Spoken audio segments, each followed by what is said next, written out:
Well, good morning to everyone. I want to welcome you here to this power session, this Beam Business Services. It's one that's a little bit different than what we usually do, but I am very excited about the topic today, finding your life's calling.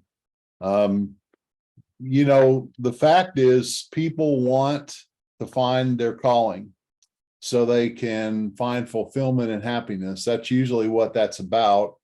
And I want you to, this is going to be a real thinker this morning. So I'm inviting you to come in and really think about it. What is your life philosophy? Why do you believe you're here? We've got this guy in the picture looking up at the stars in the sky. I have found for myself that my calling has evolved as I lived life. And I've lived a while. I'm 66 years old and I've had some life, and I found that my calling or my purpose in life has evolved as I've just lived life. And I think one of the lessons that you're going to walk away with today is that if you want to really find your life's calling, you need to just pay attention. It's right there in front of you, or it will start to evolve if you pay attention. Think about things like this. What are you interested in? What really floats your boat, as they say? What matters to you? What do you want your life's work to be about? What difference do you want to make? What contribution do you want to make? How are you gifted? And these are some questions that we're going to ask as we look at this wonderful topic today. So I just want to welcome you all to this. We want to thank the Portsmouth, Ohio, Maysville, Kentucky, and Grayson, Kentucky Chambers of Commerce for sponsoring these events, and the Ashland Alliance. They basically sponsor this by promoting it. So appreciate you all being here today. That's me. I've been married for 38 years to Connie. That certainly is included in my calling. I have three sons, Michael, Aaron, and Nathan. They are grown. I have grandchildren, 5 of them. I am the self-proclaimed granddaddy of all granddaddies. Also have been a business and leadership coach for 20 years. And I'm also a certified biblical counselor, and I'll talk a little bit about that in this topic today. That has a lot to do with what my current calling is, and I have a passion to help people, and that's kind of the thing that ties this all together. And I have a real passion to help you this morning.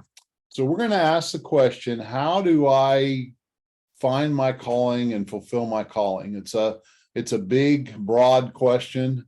It's a little bit of a heavy question for some people, but I just want you to kind of just sit back and take a few notes and just enjoy yourself. Here's the rules of the game. We always share these when we come in. I'm going to go ahead, Lisa, and give you co-host so you can let people in. And here are the rules of the game.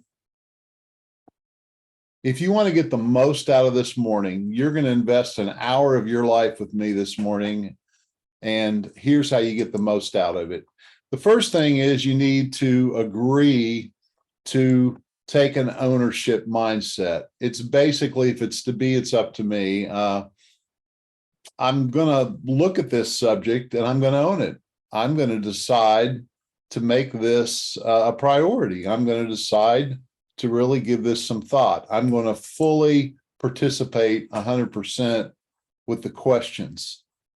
I'm going to stay engaged. I'm going to be present. I'm going to get rid of my I know and just be curious.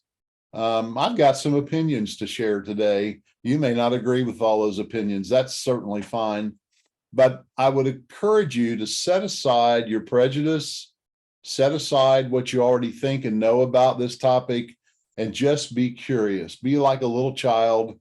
When you leave, you can take what you want and you can leave behind whatever you want to leave behind.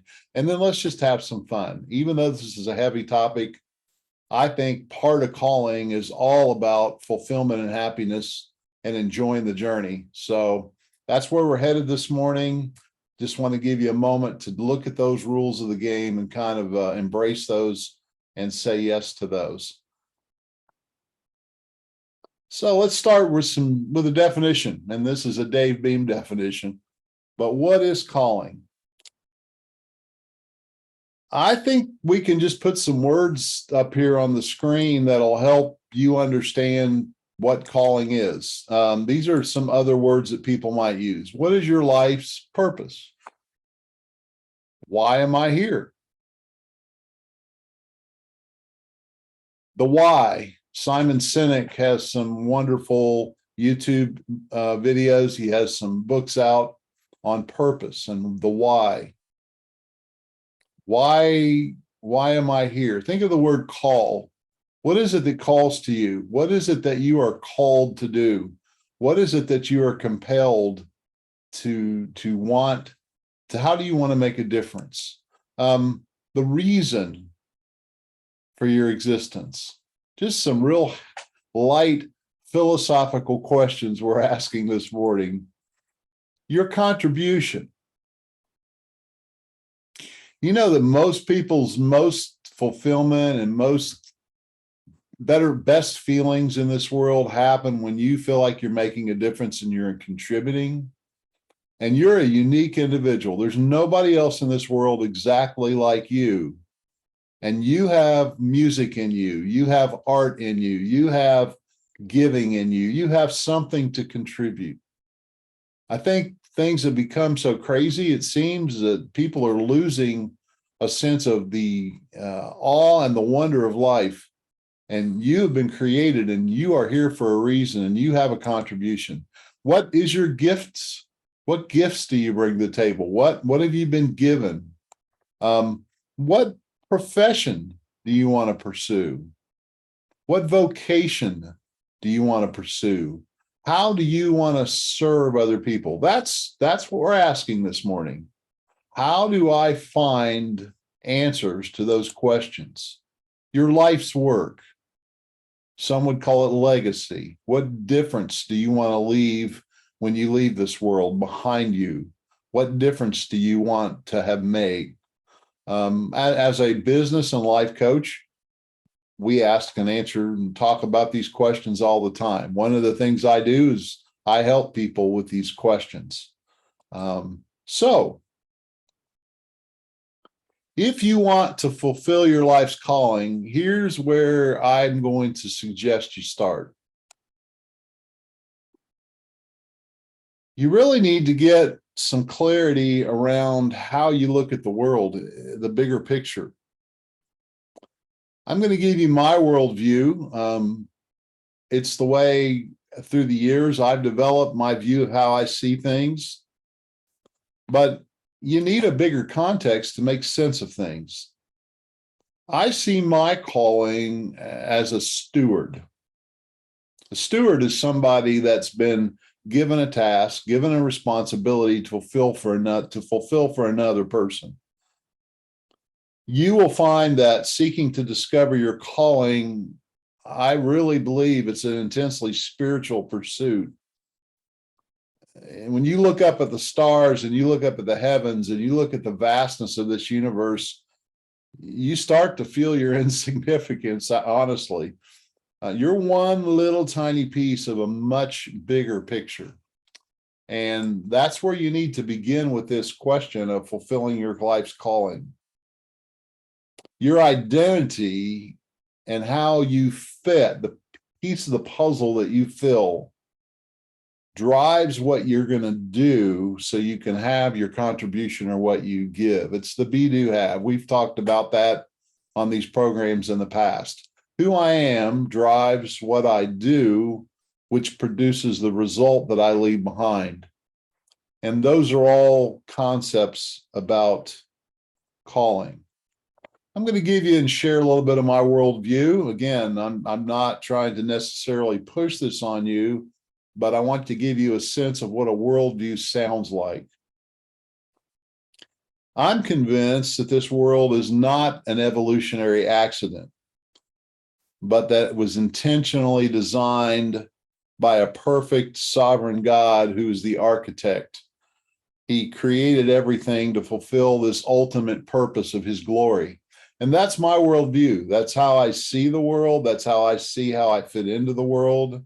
I've come to believe that the 66 book Christian Bible is the revelation of that purpose and that worldview. And that is how God has chosen to communicate his revelation or his plan to us. And this, I'm not preaching a sermon here. I'm giving you, this is Dave Beam. This is how I see the world. This is how I've helped define my calling. I think you need to really spend some time with your philosophy if you want to fulfill your life's calling. What does the world mean to you?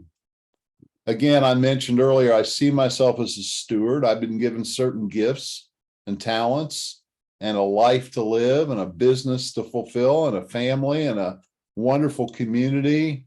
And folks, if you live in America, you've been given a lot of material stuff compared to the rest of the world. We've all been given much. And I believe personally, my worldview is that it all has its source in God as creator, and it has all been given to me as a steward to fulfill a purpose. Ultimately, the purpose is to bring the creator honor and glory. That's how I live my life. That's how I do my coaching practice. That's how I do everything. At least that's my desire to do that. And I see him as my creator, my sustainer. I see that I'm going to be accountable to him at the end of my life. And I'm going to give an account for all that I've been given.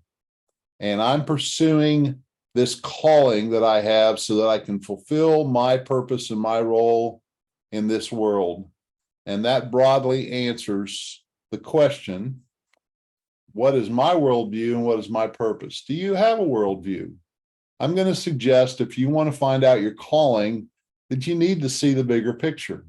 When you look at the size of the universe, we're basically insignificant unless you see a bigger plan. And that's my personal view. You may not agree with it completely, but I offer that to give you some sense of how to think through this issue. Let's ask this question. If you want to fulfill life's calling, there's some humility involved here. You need to talk to other people. The fact is, we don't see ourselves very well. We have a very jaded view of ourselves, a very self-centered view of ourselves. That makes sense.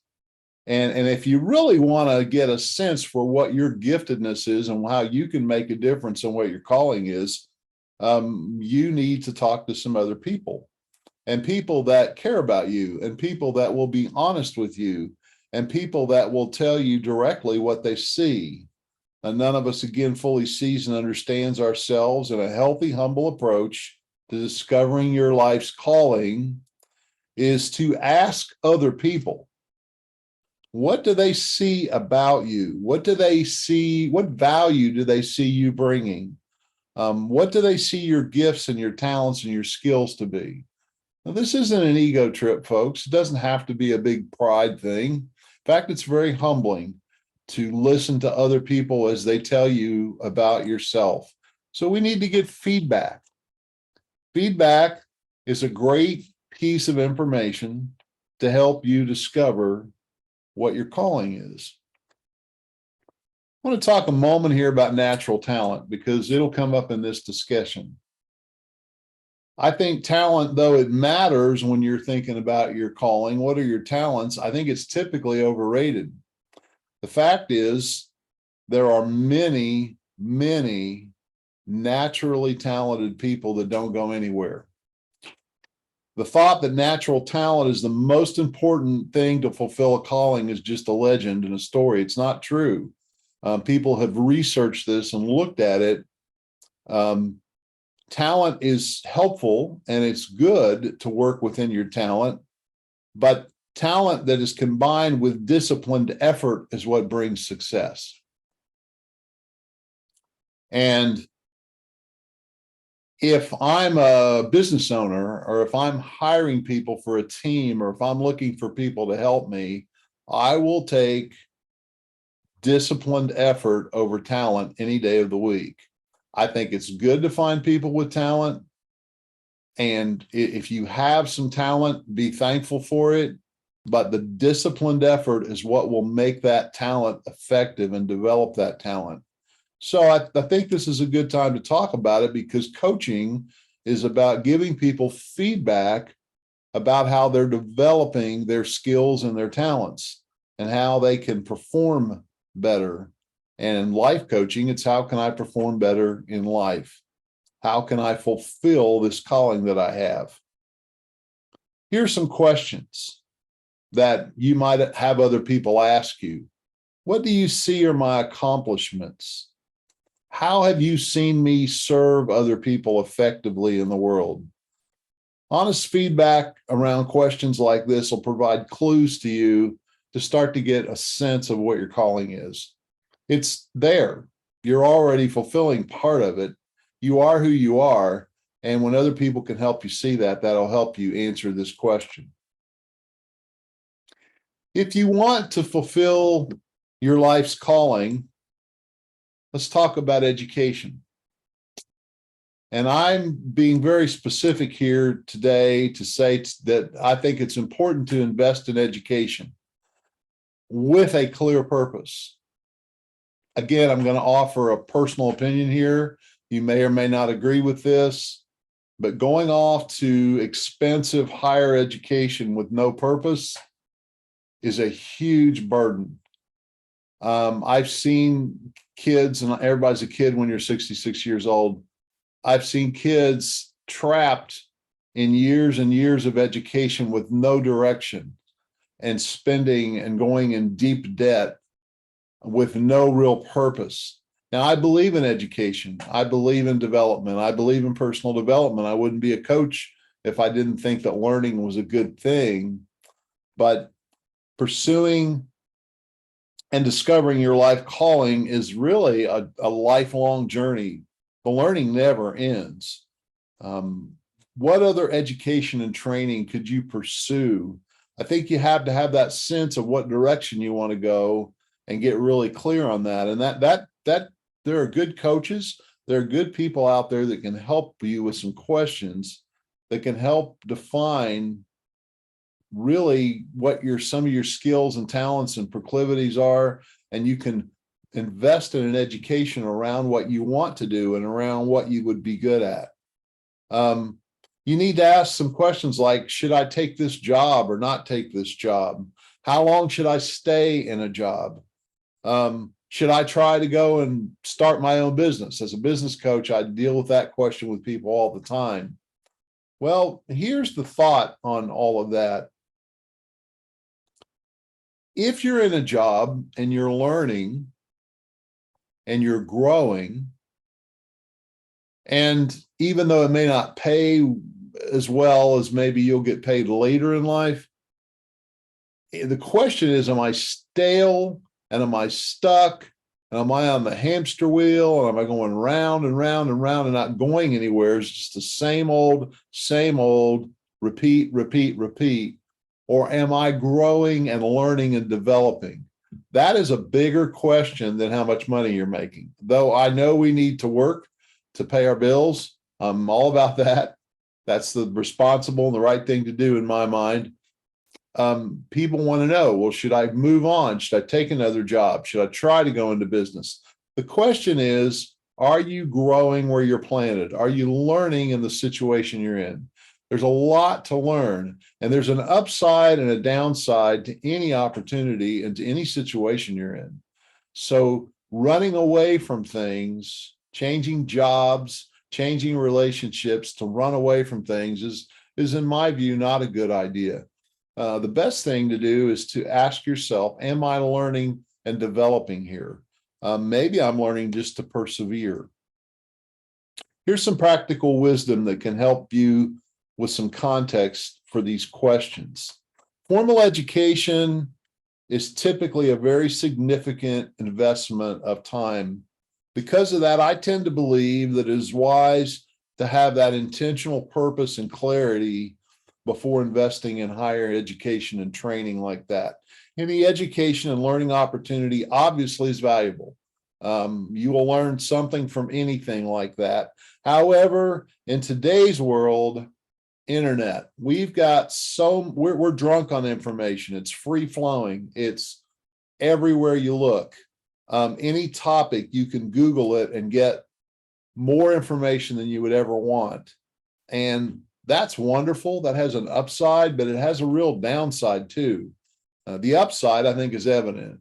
We just have information at our fingertips on any subject. I mean, I remember when I was a kid, if you had an Encyclopedia Britannica, you were really blessed because you could go and read, and I'd read those encyclopedias and learn. But now those are almost archaic, because now you can go into the internet and typically do any research on anything.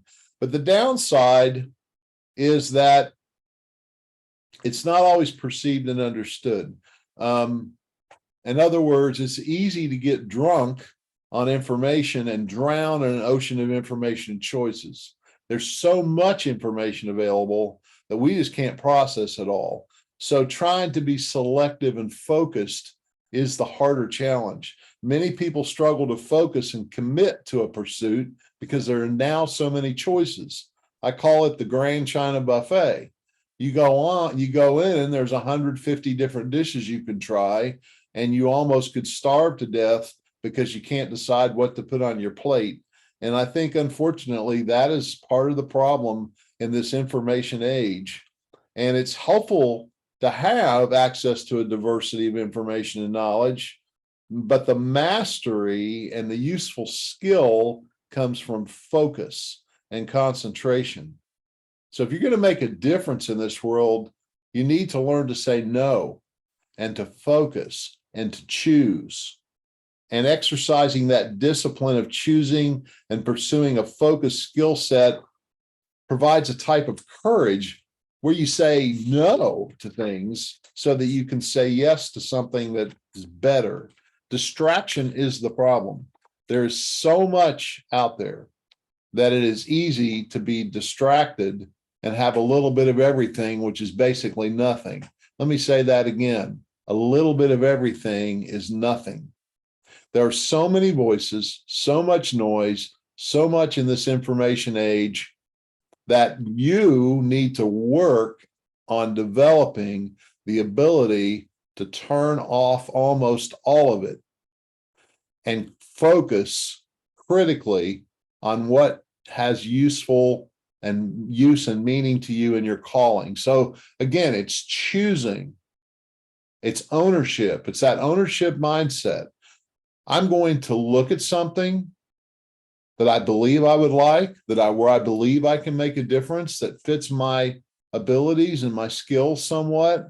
And I'm going to focus and discipline and learn that and stick with it for a while.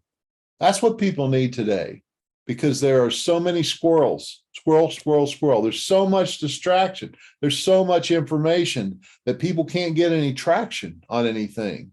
They can't stick with one thing. I find this in my coaching all the time, that it's a distracting world. There's so many choices, and there's some good to that we do have choices, but the bad to that is you can't have everything. You can't choose everything.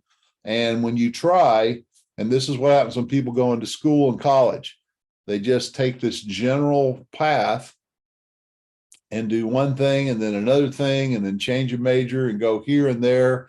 And pretty soon they're sometimes hundreds of thousands of dollars or tens of thousands of dollars into debt.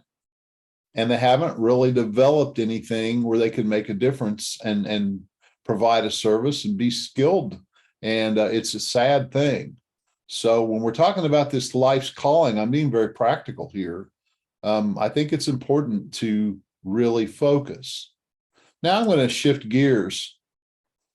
If you want to fulfill your life's calling, you need to dream. Dave, you were just talking about practical education and choosing and thinking. Dream. Turn your dreams into projects. I call this moving from inspiration to perspiration. First of all, dream big. I had a coach once. She told me, go big or go home. You've maybe heard that phrase. Many of us limit possibility in our heads. We just think too small. So dream big, and dream big enough that it inspires you, that it drives you, that it excites you, that it wakes you up. It gives you a good feeling that you're alive and you're up to something. But then once you've dreamed and you have an idea and you have a thought and you have a pursuit, you need to clarify that dream by setting some clear goals. So dream big and bold, and then clarify that dream into a defined goal, a defined vision or picture of what that dream will look like when it manifests, when it comes about. This is the way our mind is designed as a biocomputer. It's designed to work this way. We begin with the end in mind. We look at where we want to go. It's like going on vacation. We decide the destination. We decide the spot that we want to be. And then our mind works like a computer to plot the course to get there. If we don't have a compass, if we don't have an inspiration, we just kind of wander in that sea of information and all those choices. So it's really important, if you want to really fulfill a life's calling that's meaningful, to get really clear, have some sense of where you're headed, some compass, some worldview, some purpose, and say, now I'm going to focus on that. And now I start to make choices and plans with that end in mind. So I need to start with the end. I have to begin with a clarified goal. Here's some good questions to do that.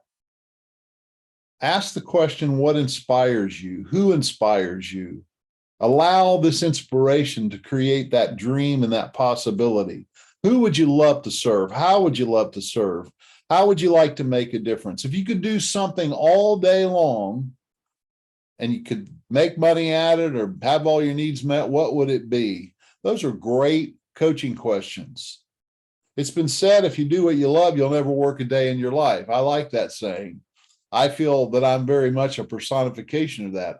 I love what I do. I don't feel like it's work at all. Now, it's effort and it takes time, and I'm up early and sometimes up late, sometimes have deadlines, and all that goes with anything you do that's worthwhile. But when you enjoy all of it, it's not like laborious work. Once you get a clear visualization of the dream, you got to realize again that that dream is just a dream, and that's all it is. Your calling will start to emerge and be discovered as you start to put that dream to the test.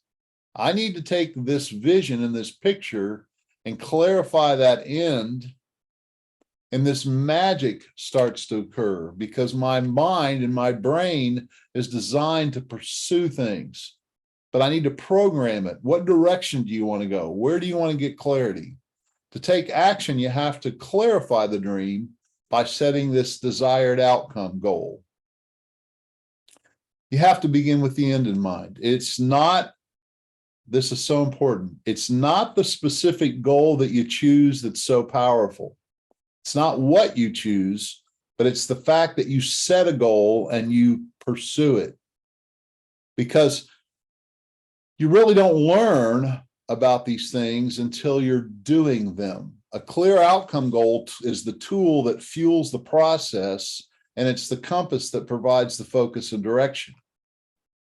Then, once you have that end point clearly defined, now you're ready to plan the project steps to take you there by asking, what steps do I need to take to get me to that picture, that finished picture?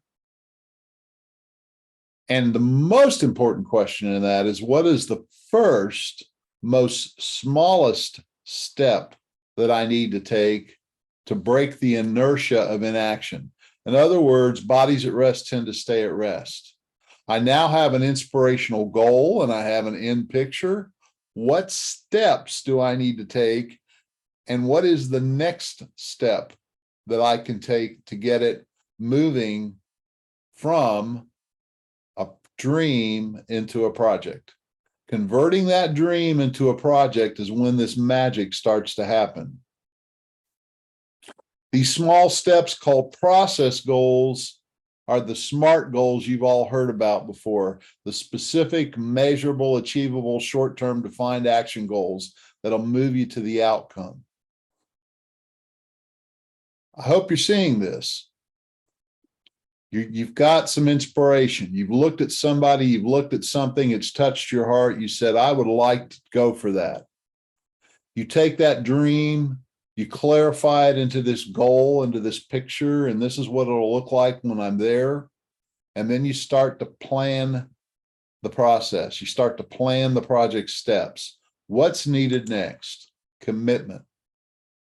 Now that I have this plan, now that I have these steps, I have to count the cost. I have to look at this and say, am I willing to do what it takes to climb that and get there? To bring about the dream, you have to commit to the process. And then you have to keep going. Because folks, you know this is true in life. I'm just giving you the obvious information about life that everybody on this call already knows. Anything worth doing is going to be tough at times. And it takes that persistence, that perseverance, that pushing through at times. Where do you get the energy to do that? It comes from the commitment. Commitment is magical. Commitment is amazing. And it's so different than just mere intention. Mere intention is I'll try. Mere intention is maybe I'll do that. Maybe I'll just check that out and see if I like it. And there's nothing wrong with that. But if you're going for a dream and you're going for a goal and you're going for a difference, then there's a commitment you make to the process and you persist in it. What do you have to do? You have to evaluate along the way. Sometimes you have to make some adjustments. You don't really necessarily have to move the end point or the goal. You can even do that if you want to, but you really keep that end in mind and you're saying, I need to adjust the path. I need to try a plan B maybe here. Plan A isn't working so well, but I'm going to stick with it and I'm going to try a different direction, or I'm going to try a different way. And it's a testing and measuring. And it's kind of an enjoyable game that you play to say, I've got to figure this puzzle out as I go. Now I've got the box top and I see what I want it to be when it's done, but I have to keep trying these different pieces and trying different things and sticking with it if I want to get there. Here's my statement. This is just probably going to be one of the pinnacles of today's power session. Your life's calling will emerge as you dream, clarify, plan, commit, persist, and evaluate those projects that are inspired by your dreams. It starts with a dream. It starts with thinking bigger, thinking possibility. Stretch yourself there.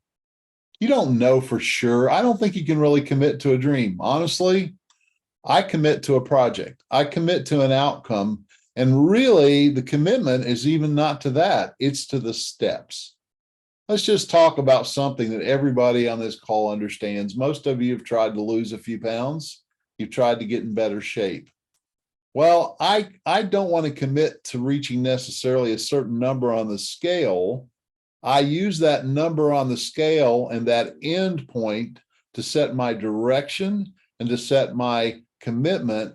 But then I come back and I'm going to walk so many steps a day, or I'm going to eat so many calories a day, or whatever your formula is or your approach is. It's a set of project steps that I can win that game every single day. I can know every single day that I'm taking a step towards that outcome. And that's how I define my happiness. That's how I defined my success. I'm not going to wait until I get to the end to celebrate and to say that things are going great. I'm going to celebrate every day because I've taken another step in that direction. And as you take those steps, and you follow your project plans, your calling and your purpose and your understanding of what it's all about will start to emerge. That's how it works. It's in the process of hard work and working at it and paying attention and testing and measuring it that we start to clarify what our true calling is and how we can make a difference. Now I'm going to talk about life balance.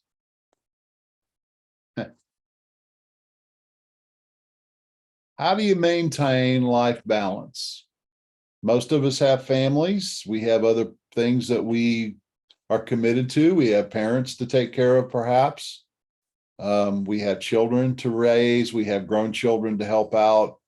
We have spouses. We have church. We have community. We have things that we care about.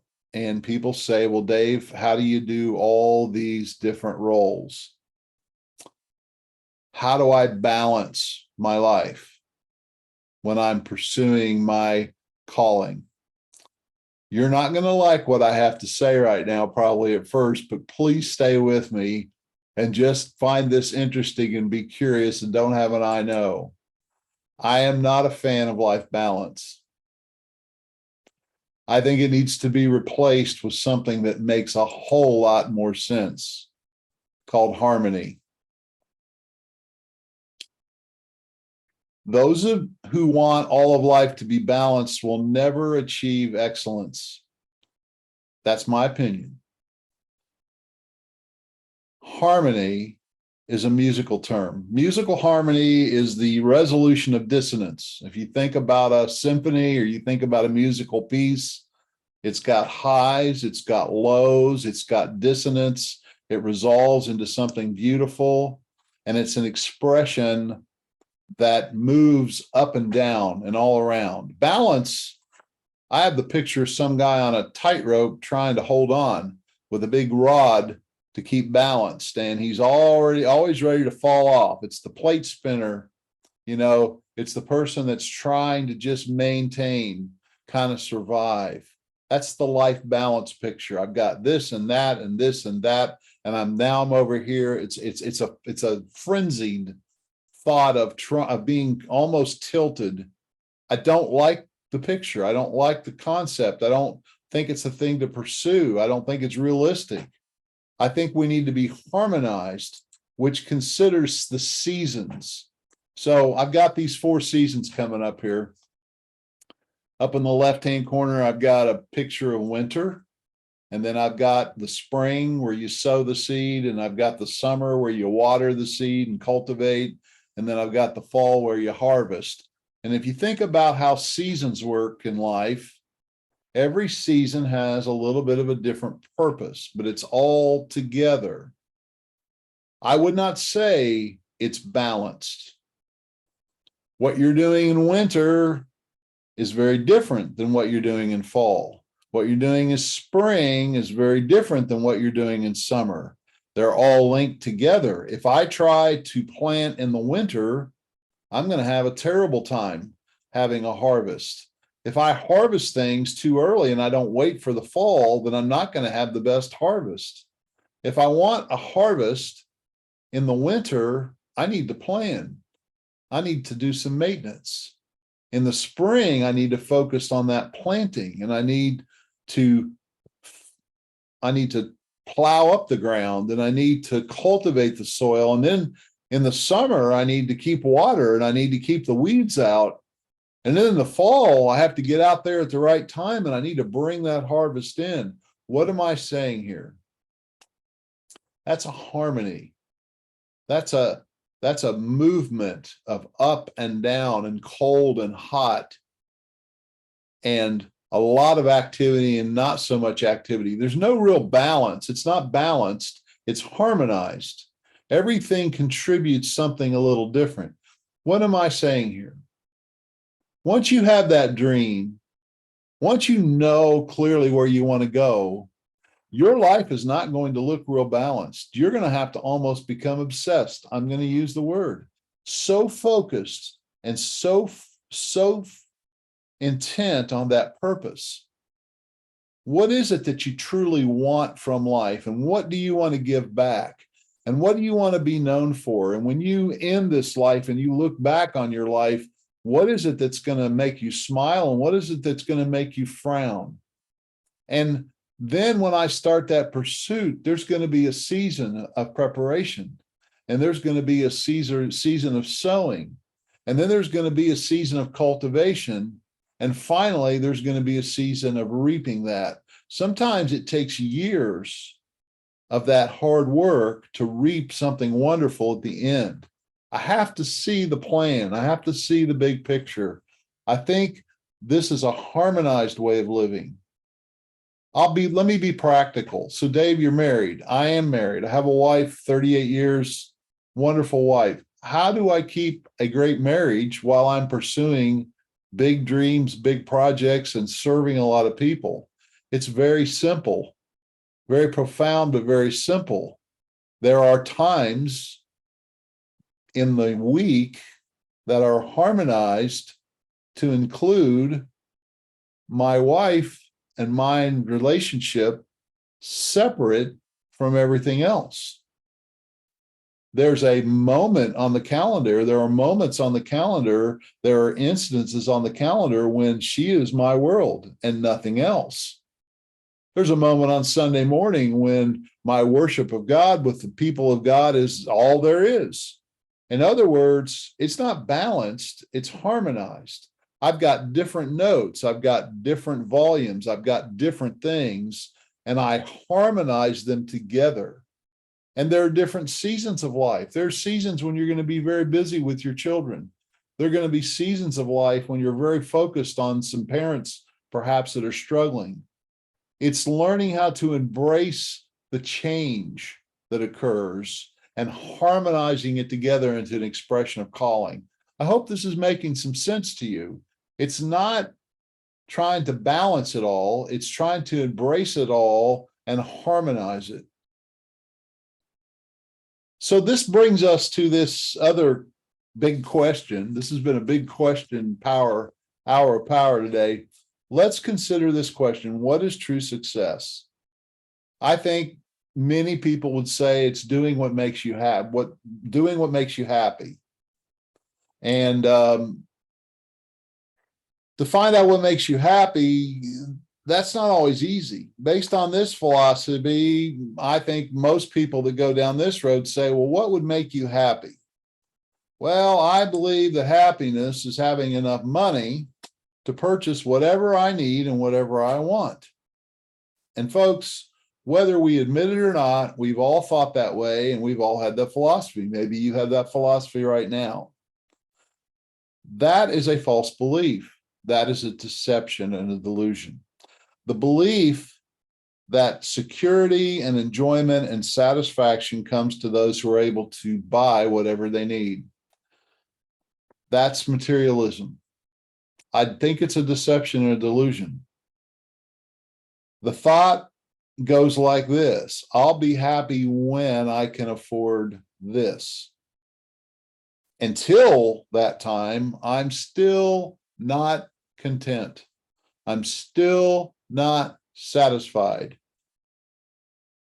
My name is Jimmy. Gimme, gimme, gimme. I want more and more and more. And I'm in a frenzy and a pursuit of more, of more. And I am coming against that thought process, that worldview. And I'm saying that true happiness is an inside job. And that actually, if you do the research and you read the books and you really understand what people, especially in their 90s and those that have made it 100 years, would say, the truly most happy people are the people that are serving. True contentment and inner peace comes from learning contentment, learning to bloom where you're planted, learning how to enjoy the seasons, the highs and the lows, and remaining on that path of calling. Don't ever underestimate the challenges of learning contentment. Contentment is grown in a garden of challenge and problem and failures and disappointment. It's how you learn how to respond to those things.